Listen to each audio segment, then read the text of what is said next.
ఓం శ్రీకృష్ణ పరబ్రహ్మణే నమః. భగవద్గీత పారాయణానికి స్వాగతం సుస్వాగతం. అందరికీ నమస్కారం అండి. మనము 16వ శ్లోకాన్ని పూర్తి చేసుకున్నాము నిన్నటి రోజు. ఈరోజు 17వ శ్లోకాన్ని చదివి అర్థాన్ని తెలుసుకుందాం.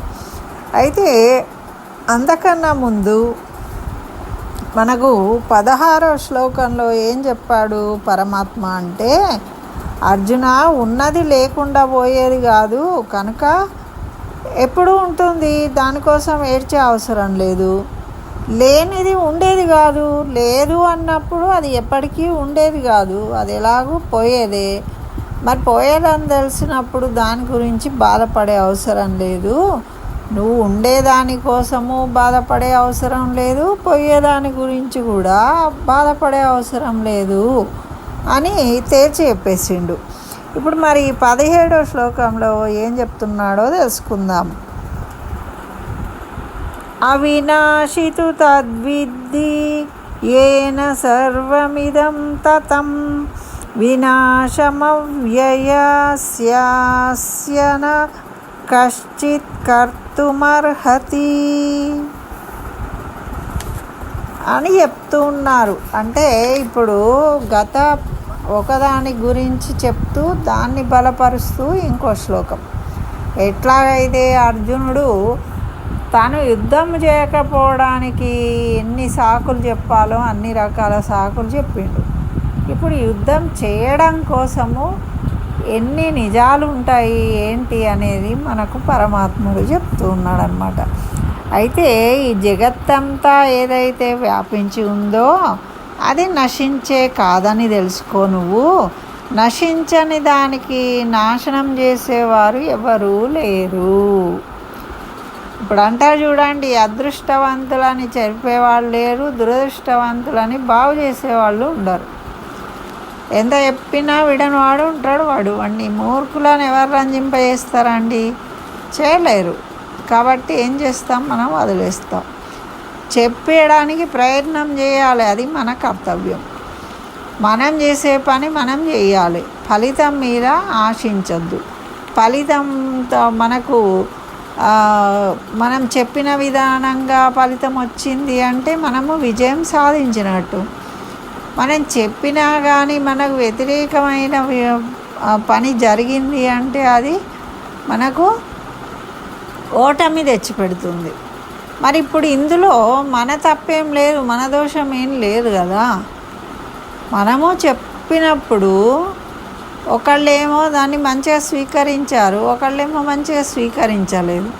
చెప్పడంలో తేడా లేదు, అక్కడ వినడంలో వాళ్ళు అర్థం చేసుకోవడంలో తేడా ఉంది. దానికి మనము బాధపడాల్సిన అవసరం లేదు. ఇదే చెప్తూ ఉన్నాడు ఇక్కడ.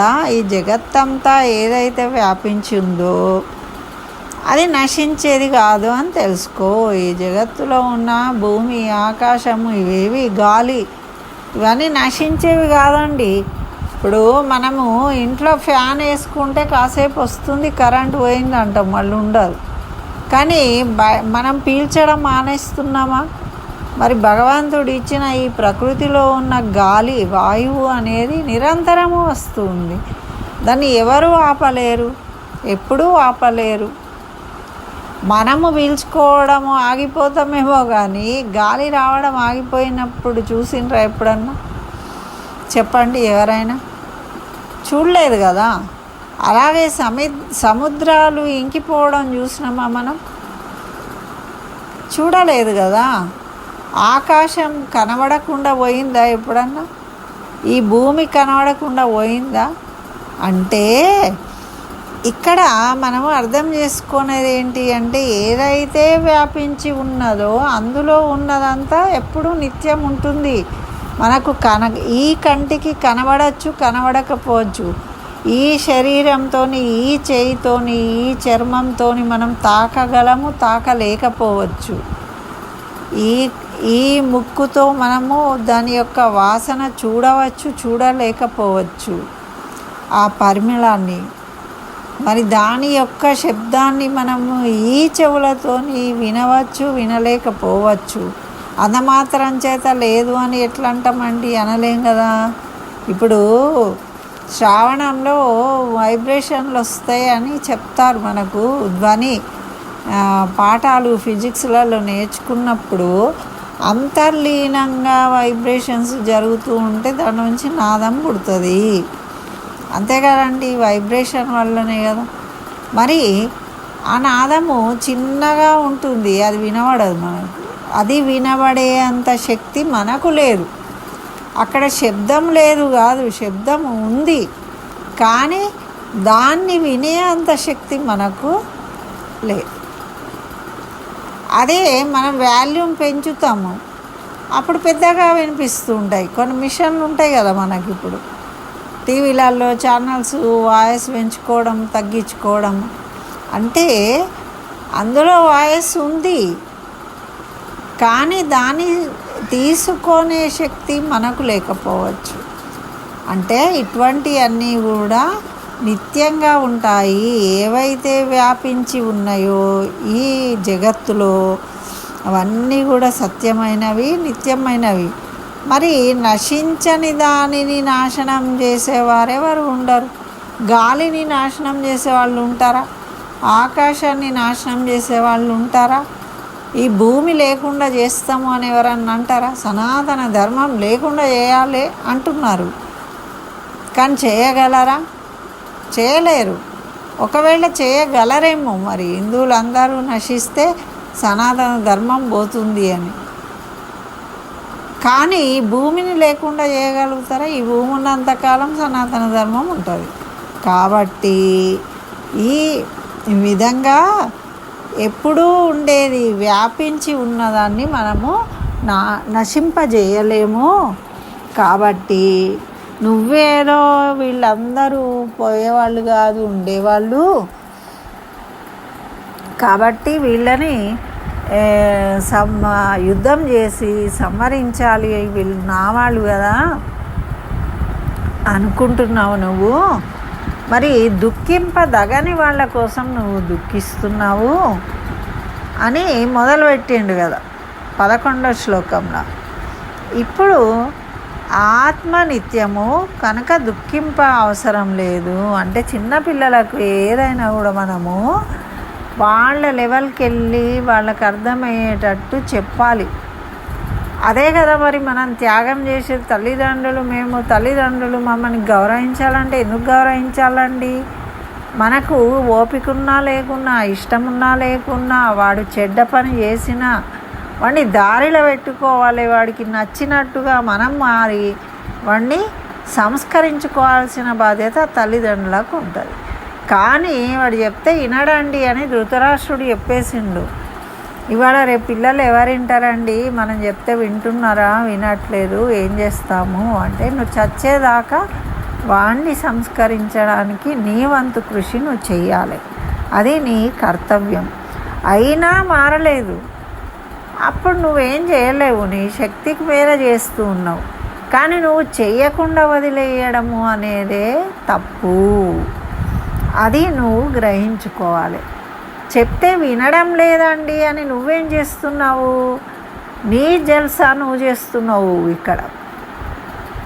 నీ టైంకు నువ్వు తింటావు, నీ టైంకు నువ్వు పడుకుంటావు, నీ టైంకు నువ్వు ముచ్చట్లు పెడతావు, నవ్వుతావు, సినిమాకి పోతావు, గార్డెన్కి పోతావు. నీ భార్యాభర్తలు ఇద్దరు తల్లిదండ్రులు. పిల్లలు వాడు చెప్తే వింటలేడండి అంటావు ఎవరన్నా అడిగితే. మరి నువ్వు వాడిని వదిలేసి వాడినే పట్టుకొని ఉండాలి. వాడు మారేదాకా వాడి వెనుక నువ్వు ఉండాలి. నువ్వు నీ ఆనందాలను అన్నిటినీ కోల్పోయి శ్రమ పడాలి. అప్పుడే నువ్వు నీ కర్తవ్యాన్ని నువ్వు నిభాయించినట్టు చేసినట్టు అవుతుంది. కాబట్టి ఇక్కడ దుఃఖించకు. నువ్వు వాళ్ళని చూసి ఆత్మనిత్యము దుఃఖింపగూడని వాటి గురించి నువ్వు దుఃఖిస్తున్నావు.